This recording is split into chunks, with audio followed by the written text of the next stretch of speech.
hech qancha vaqt bo'lgani yo'q. Zal ochganda polni qarzga, kredit, protsentga pul olib, zal ochib, har kun ertalab uyda taqillatib kelardi odam. Bugun kimni qarzini bersam, qayerdan olsam shu pulni deb o'ylardik. Hech qancha vaqt o'tmadi. Xudoga shukr, o'sha qiyinchiliklardan Xudo o'tishimni bilgan ekanmi. Keltirib qo'ygan joyini qarang. Amerikaga kelib, birinchi o'rinni olib, oltin medal bilan mana bunaqa joylarda.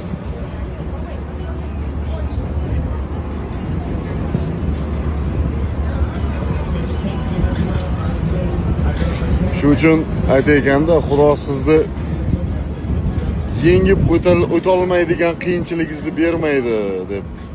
Bizni ham yaxshigina sinadi, Xudoga shukr, sinovdan o'tib mana shu yerlarga keldik. По-моему, boshlanishi hali. Xudoga shukr.